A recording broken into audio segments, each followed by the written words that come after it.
এভাবে গরুর কলিজা রান্না করলে কলিজার কালার এবং স্বাদ দুটোই হবে দুর্দান্ত। দেখেই বুঝতে পারছো কলিজার কালারটা কত লোভনীয় হয়েছে। আজকে কলিজার এই লোভনীয় রান্নার রেসিপিটা তোমাদের সাথে শেয়ার করব। হ্যালো এভরিওয়ান এন্ড আসসালামু আলাইকুম। চলে আসলাম নতুন আরো একটা রেসিপি নিয়ে। এখানে আমি 1 কেজি গরুর কলিজা নিয়েছি, আর এই কলিজাগুলো ছিল কোরবানির ঈদের, ফ্রিজে আমি রেখে দিয়েছিলাম। এখানে কয়েক টুকরা ফ্যাপসাও আছে। প্রথমে রান্না করার জন্য এখানে আমি 3 কাপ পরিমাণে পানি দিয়ে দিব, একটু বেশি হলেও পানিটার সমস্যা নেই। এখন চুলার জালটা জ্বালিয়ে দিব, আর কিছুক্ষণ জাল করলে কলিজার ভিতর থেকে অনেক ময়লা বের হবে। দেখতেই পাচ্ছ কতটা ময়লা বের হয়েছে। আমি একটু সময় নিয়ে জাল করে এই ময়লাটা বের করে ফেলে দিব।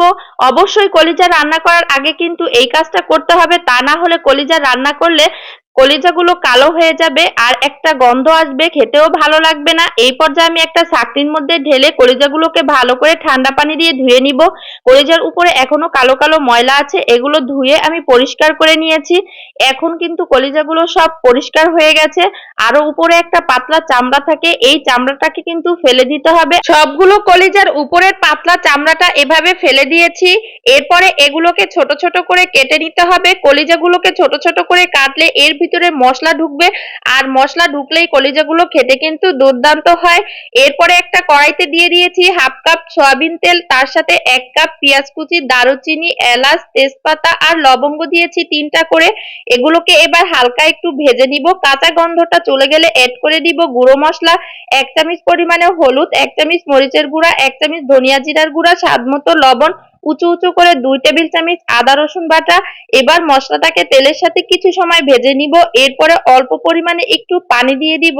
পানি দিয়ে মশলাটাকে খুব ভালো করে কষিয়ে নিব। যখন তেল উঠে আসবে তখন দিয়ে দিয়েছি ছোট ছোট করে কেটে রাখা কলিজাগুলো। এবার কলিজাটাকে মশলার সাথে একটু নেড়ে চেড়ে এবার ঢাকনা দিয়ে ভালো করে ঢেকে কষিয়ে নিতে হবে। কলিজাগুলোকে প্রায় 10 মিনিট ঢাকনা দিয়ে ঢেকে রেখেছিলাম, আর কলিজা থেকে অল্প পানি বের হয়েছে। এই পানিটাকে জাল করে একদম টানিয়ে নিতে হবে। যখন একদম তেল উঠে আসবে দিয়ে দিব একটা আলু। ঠিক কলিজাটা যেভাবে কেটেছি ওভাবে ছোট ছোট করে কেটে আলু দিয়ে দিয়েছি।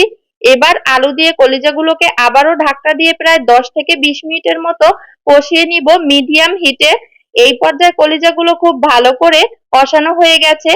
এখন আমি এখানে অ্যাড করে দিব পানি। কলিজাটা সিদ্ধ হওয়ার জন্য যতটুকু পানি লাগে সেই পরিমাণে পানি এখানে দিয়ে দিব। এখানে আমি 3 কাপ পরিমাণে পানি দিয়েছি, আর এই পানিতেই কিন্তু কলিজাটা সিদ্ধ হয়ে যাবে। এখন আমি ঢাকনা দিয়ে বেশ কিছু সময় জাল করে নিয়েছি। জাল করে যখন এভাবে পানিটা টেনে গিয়েছে আর উপরে অনেকটা তেলও উঠে এসেছে, এখন শুধু অ্যাড করে দিতে হবে 1 চামচ ভাজা জিরার গুঁড়া। এই পর্যায়ে লো হিটে প্রায় 10 মিনিট রান্না করলেই রেডি হয়ে যাবে আমার মজাদার কলিজা ভুনা। অনেককেই বলতে শুনেছি কলিজা রান্না করলে কালো হয়ে যায়, খেতে ভালো লাগে না, একটা গন্ধ আসে। আমি তাদেরকে বলবো এই রেসিপিতে ট্রাই করে দেখবে, কলিজার কালারটাও আসবে দুর্দান্ত আর স্বাদ তো অতুলনীয়। দেখেই বুঝতে পারছো এই কলিজা ভুনাটা ভাত, রুটি, পরোটা যে কোনো কিছুর সাথে যায়। আমি তো আজকে পরোটা দিয়ে খেয়েছিলাম। আমার পরিবারের সবাই তো অনেক অনেক প্রশংসা করেছিল। কলিজা ভুনাটা আসলেই অনেক দুর্দান্ত, লোভনীয় এবং মজার হয়েছিল। আজকের এই কলিজা ভুনার রেসিপিটা তোমাদের কাছে কেমন লাগলো অবশ্যই কমেন্ট করে জানিয়ে যাবে। দেখা হবে নতুন কোনো ভিডিওতে। ততক্ষণ সবাই সুস্থ থাকো, ভালো থাকো। আজকে এখানেই বিদায় নিচ্ছি। আল্লাহ হাফেজ।